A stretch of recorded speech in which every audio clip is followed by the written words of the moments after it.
Hello, people of YouTube land, and those that are part of the Cringe Crew gaming community Discord, and those that follow Ted and I on Twitch. I am Traductus. And I'm Ted.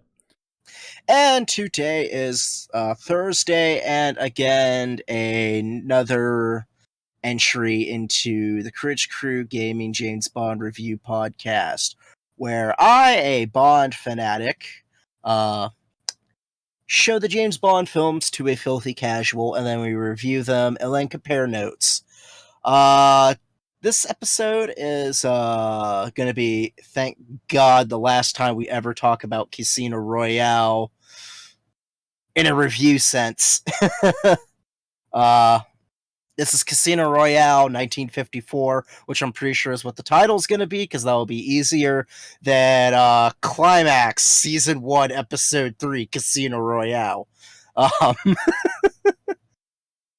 That being said,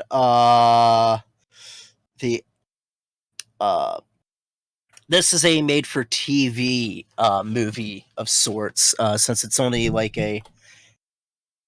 an hour long, like 50 minutes, which is oddly enough 10 minutes over feature length for a this is actually making me sweat more. I'm taking these off.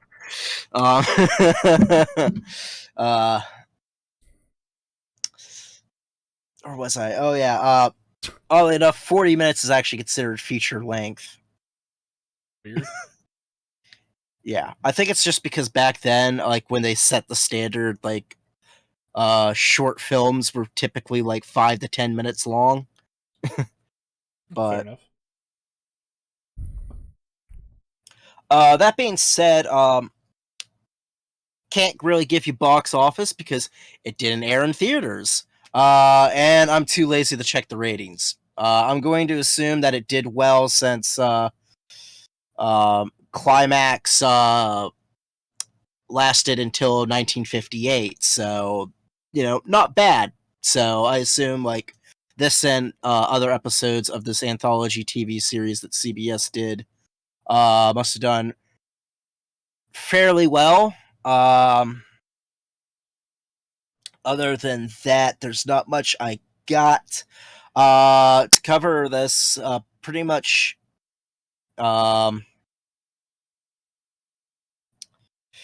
CBS basically went to author Ian Fleming with to adapt his first novel, Casino Royale, for an hour television adventure, and offered Ian Fleming $1,000, which in 2021 dollars is $10,000 and $90. Which I have to say is rather kind of cool, especially since Casino Royale was published in 53, so it literally just took them a year to really jump on that. So I would assume the only other novel that was out during at this time was probably Live and Let Die besides Casino Royale. If not that, there'd probably be one more novel after that, assuming it's maybe one or two novels a year. But anyway, they ended up running the episode, and for the cast, they have oddly enough an American as James Bond. The first James Bond was an American, and not only was he the actor was American, James Bond in this is American to appeal to an American audience, which is weird. Very, Slightly. very weird. Especially because it felt like they kept everybody else British. It just sat out of place. Yeah, they made Felix Leiter British, and he's played by Michael Pate, who is an Australian actor. And I actually did kind of look up to some of his credits. He was actually in the John Wayne film McClintock as Puma, and was also as Flavius in the 1953 Julius Caesar movie. Movie Julius Caesar, based off of the Shakespeare play and starring Marlon Brando. So he's actually done a few things. Barry Nelson is basically known for this. Has he done other things? Yes, but like, oh, he was in the disaster film Airport as Captain Anson Harris. So he has done something, Almost notable. almost notable. But like Johnny Eager, Yank on the Burma Road, Rio Rita, Baton, Wig Victory. Oh, never mind. Oh, he has an uncredited role in Poltergeist as actor on television. Oh, nifty. He's an actor on screen in a movie, and that's the most notable role we can put him in, besides. Neat! Yes. Neat. Yeah. Also, a difference between like the novel and all the other um adaptations. Vesper Lynn and Renee Mathis are combined together for a character of Valerie Mathis, played by Mexican film actress Linda Christian. She's known for this and the role of Eva Ashley in an episode of the Alfred Hitchcock Hour called "An Out for Oscar." But at least, probably for American audiences, a lot of things that I kind of see. Oh wait, she also was in the movie Tarzan and the Mermaids. But I assume like a lot of her filmography is obviously in Mexico since she is Mexican. Would make sense. But the big like actor in this, and I don't know if this was that common in television, Ted, if you want to really like kind of like, because TV was not how we view TV today. It wasn't until basically The Sopranos. Yes, you have outliers where people are like Star Trek, Twilight Zone, Alfred Hitchcock Presents. There's series, there's like TV series that are iconic that still kind of hold up, but as a whole, Ted? Yeah, I was gonna say, like, mainstream actors really just didn't do television. In order to show your acting chops, TV was not the place. It was film actors and stage actors were the ones that like really got to hone the craft. TV actors just kind of build a script, and that was that. There wasn't a whole lot of quality acting done on television. I mean, even the iconic series, there was terrible acting, but the series was iconic. There was not a lot of good acting. Yeah, and even with like, I'd say like the Twilight Zone and also Alfred Hitchcock Presents, you got like bigger named actors in there, but at the same time, like that's because like those were the outlier like shows where that wouldn't really kill your career. While this essentially, if you were like on like TV and were a film actor, this was like a huge step down, which is where we come to the person who plays the Shifra, Peter Lorre.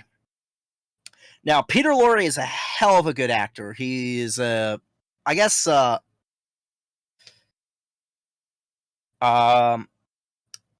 for descent, I guess Austrian-Hungarian, since he is from a country that no longer exists, and that is the Austrian-Hungarian Empire. Whether he's from Hungary or Austria, I'm not quite sure, but he did start out his career in Vienna, and he was known for his breakout role was a role of a serial killer that killed children in the movie M, directed by the great Fritz Lang. He was also in quite a few uh, films in Germany until Adolf Hitler came to power. Sorry if we get demonetized for saying that dipshit's name, but like he's one of the big reasons why Laurie went to America, because he was also of Jewish descent, so therefore had to flee. Other like prominent movies that he was also in was after like moving to America, he was in Alfred Hitchcock's The Man Who Knew Too Much. He was also in The Maltese Falcon, Casablanca,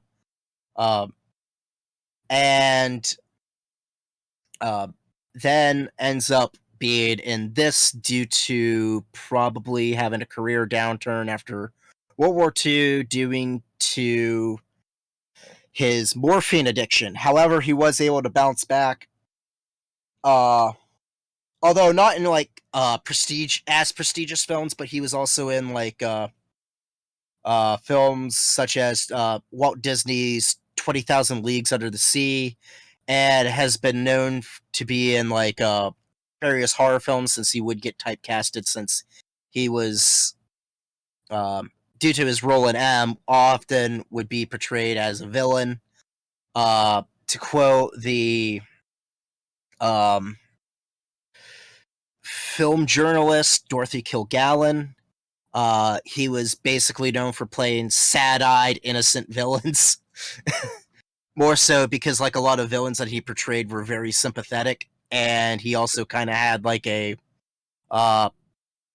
facial expression, not like I guess like to really equate it, it's like it's not necessarily like resting bitch face, but like resting I'm about ready to cry face. Yeah.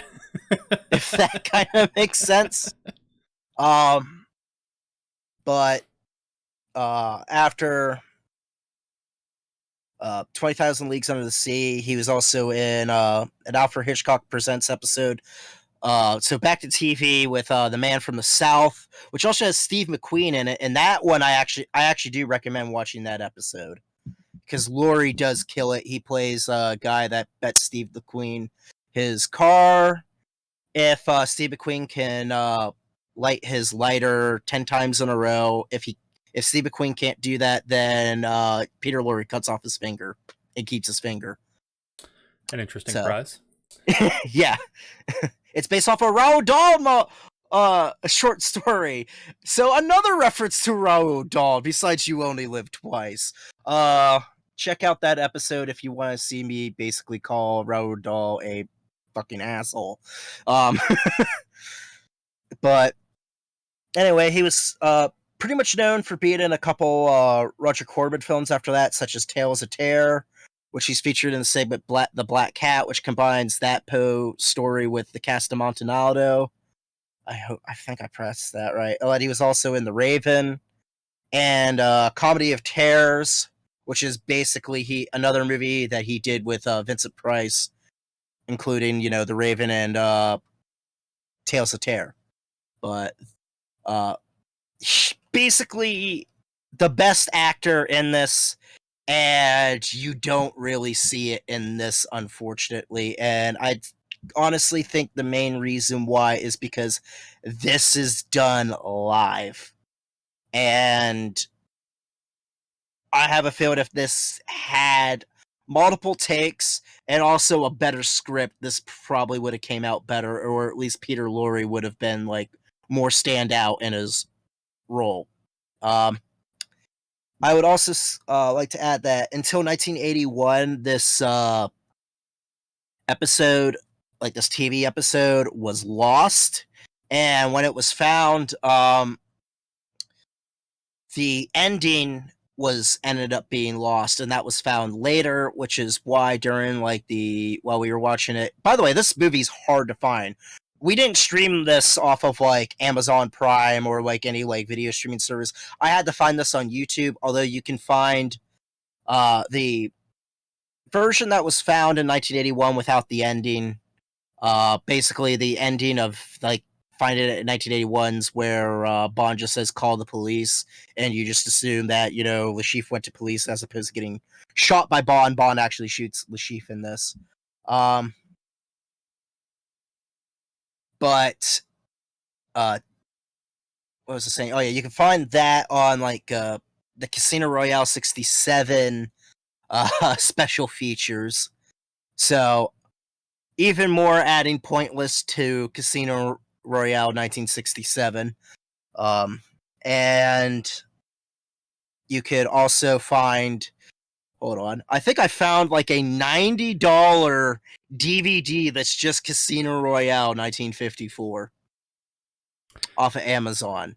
It's too much. And I will say, not worth it. You can find it on YouTube, and there's different variations of film quality due to the fact that certain scenes with it being lost um, are in different, states of disrepair.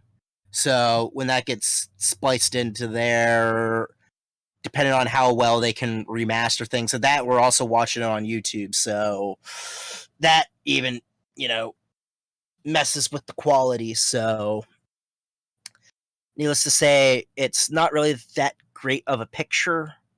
Uh, that be that being said, that also has to do with the fact that TV wasn't recorded onto videotape. Videotape was not around then. So you either had somebody to do live TV, either somebody filmed it on film at the same time that it was being broadcast, or while it's being broadcasted, they filmed everything on a kinescope. And which is also why this is black and white, despite it being broadcast in color. Which I have to say is rather interesting, because if you're a rich person, had a color TV in 1954, and then seeing this rebroadcasted in black and white, that's just weird how that's kind of normal. That was like normal. Yeah. Like, could you kind of picture, like, I don't know, Game of Thrones? Like, yeah, like the first episode, it's like you see it in color, and then afterwards, oh, it's in black and white now. It would certainly be interesting, but I mean, I guess that's something you're used to at that point in time, you know? It just makes me think, it's like, oh, wait, no, we have to actually watch it right now. Why? Because it's in color, and we'll never see it in color again. That's just a weird concept and interesting, but... Appointment television used to actually exist. Who thunk it? Yeah.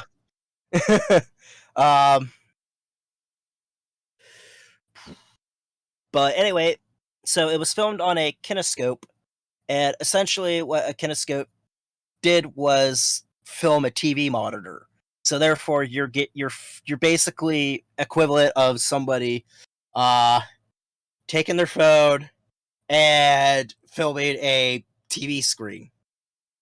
So, granted, like, probably a little bit better because you wouldn't get like the glare and everything, but regardless, the film quality is not going to be as good as 16 millimeter film, 35 millimeter film, or even videotape.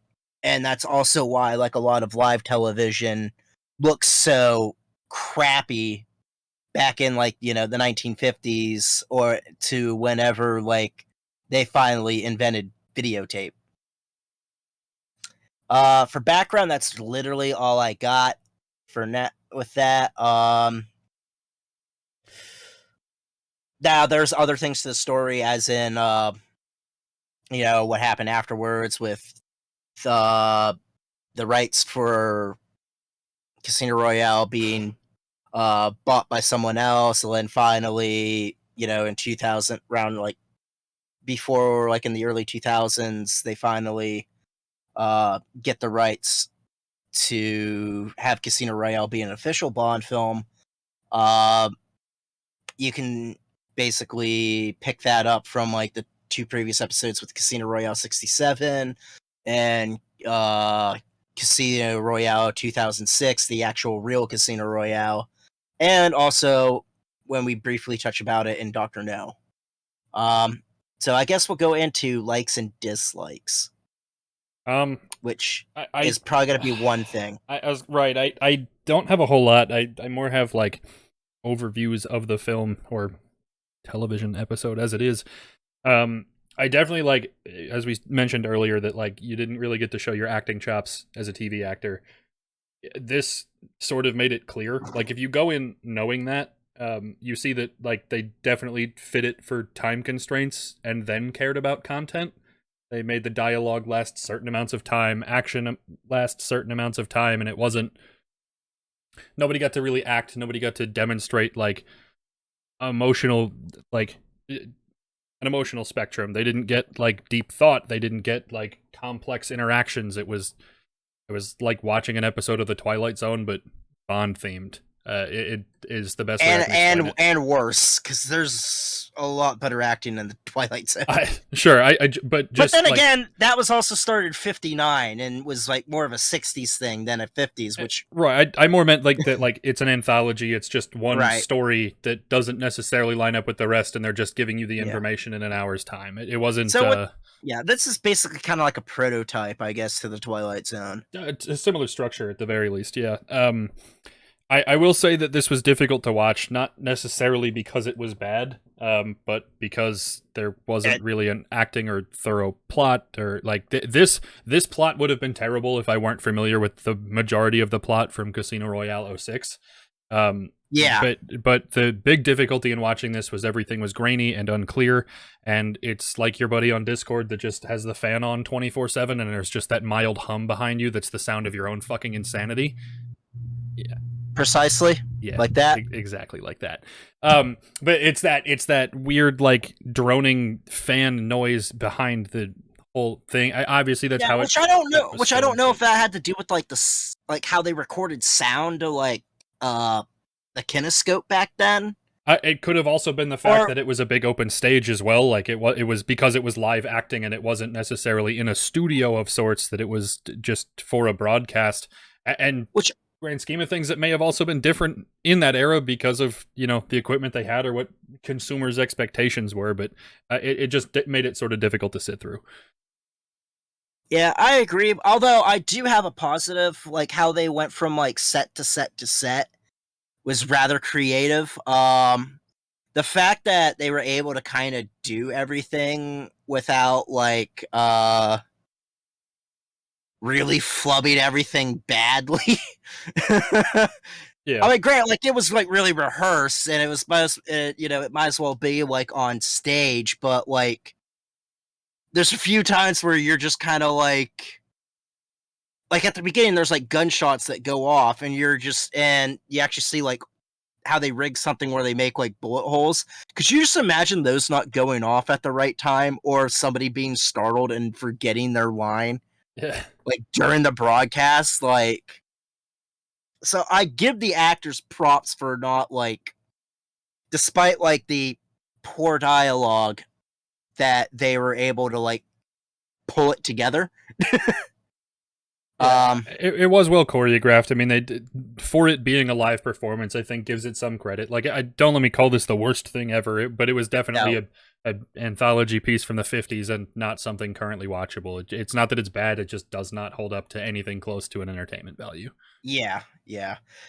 Like I would agree that this is basically only if you're really curious on how like the Bond thing started out. This is just more of like a, I guess, curiosity kills the cat type of situation, although not as bad as Casino Royale 67. Absolutely. and the one thing I will say to that too is that like I think Casino Royale is a neat story. Without reading the books, like now having seen 3 variations of it, right? The storyline to it is really cool. But if your goal is to see that story like transitioned into film or on screen, like this one's not it. Right. 06 is the way to go. It gives you a thorough, like, well played out dramatic telling of Fleming's idea for that story. This had to be cool. If Casino Royale 06 never existed and this was the only way you could get a thorough telling of that story, it would be really good. But obviously it can be done significantly better, right. And this one really isn't worth spending the time on. I also like they do like a little bit brush up on the rules of Baccarat, so you kind of know what's sort of going on. So it's kind of like, okay, so it's kind of like blackjack, sort of. Kind of ish. Which obviously means that in the book, which I haven't read in a while, and I know you kind of get like Bond's thought process and stuff. So obviously Bond's probably counting cards. He's, probably figure out like what's the best way to bet. So a lot of stuff that really translates into like a book very well, but onto film, like a Baccarat game, obviously wouldn't hold up as well as a poker game because there's a lot more character in a poker game. If I'm Especially when you confine it to an hour and in a live performance. Like, right. that obviously adds extra constraints to being able to tell those pieces of the story, too. So, I'll say this: props to Peter Lorre for doing what he could, because like basically for what people have basically commented, he's the only thing that's kind of like worth watching in this, and even then, it's kind of like a lackluster Peter Lorre performance. It's really like it's something that's interesting to watch once. I definitely wouldn't want to watch it again.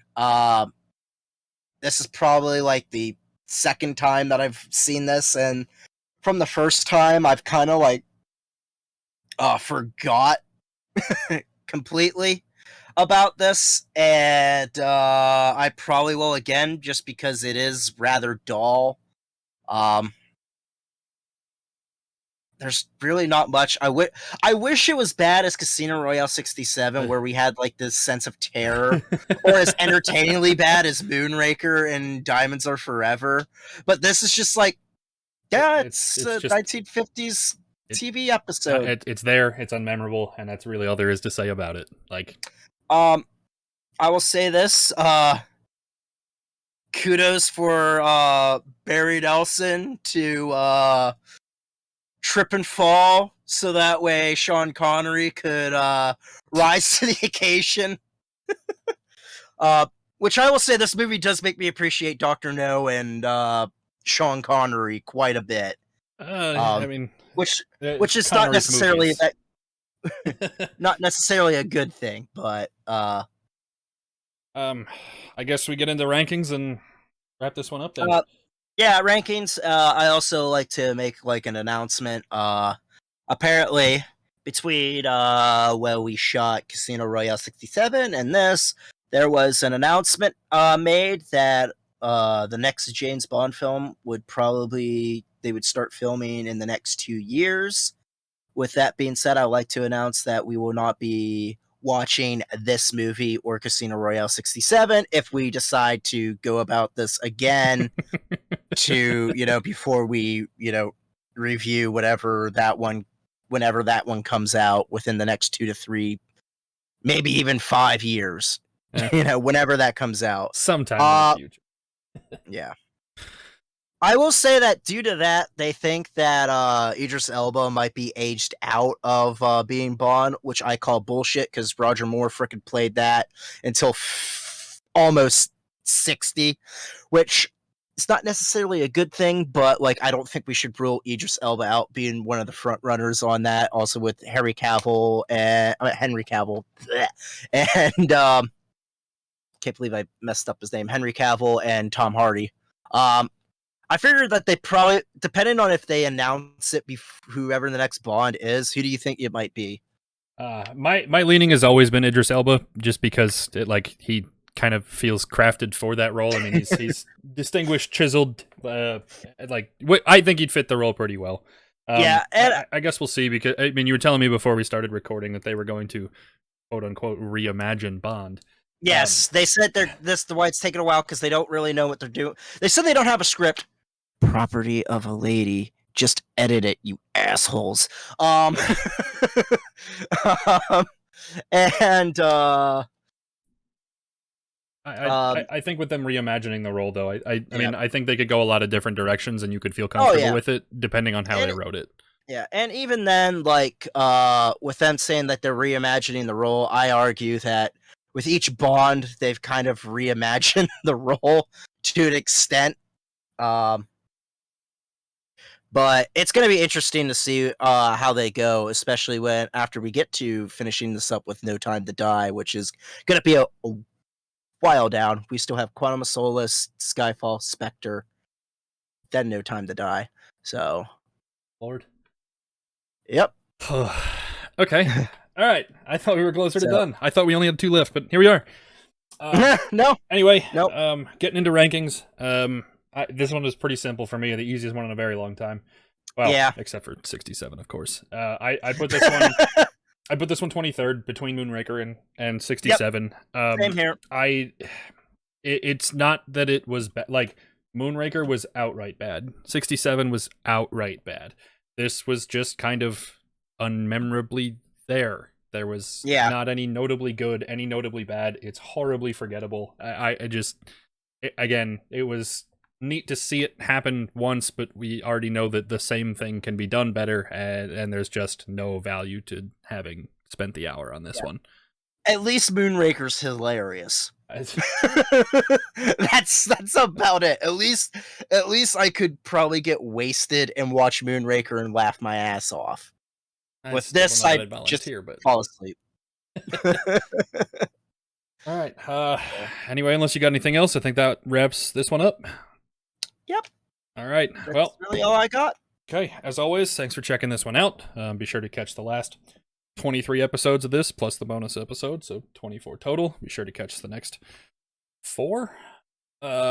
Then, as always, check out the Discord. You can watch the movies with us. I think because of the times in which these got posted and the we are probably finished with that. I think we'll have one left. If I'm doing my math right. Yeah, we should have No Time to Die might be left. And depending on how we get through that, we might have to watch it in 2 sittings just because of how long it is. And Ted and I both get up very, very early in the morning to go to work. But yeah, so chance we still watch these on Tuesdays in the Discord, but you can check out the rest of the episodes regardless. If you're interested in more content from the two of us, you can check out both of us on Twitch, Stallman at Traductus, and myself at Ted Green Eagles. And both of those will be linked below. Otherwise, I think that wraps it up for this one. I do like to add that we are taking suggestions for like another thing to do similar to this, whether it be like filmography of like certain directors like Stanley Kubrick, or maybe like another series that has like a reasonable number of movies in it. Yeah, number of movies. Please not Fast and the Furious. Please, for the love of God, not Fast and the Furious, and for the love of God, not the Amityville films. All right, I like the first 2 Amityville horror films. Everything after that is hot garbage. So yeah, but we're enjoying this. We'll find something else to do. So if you have any suggestions, leave them in the comments or message one of us on Discord. Otherwise, I think that wraps us up for this one. Yep. All right. See you guys next week. Later.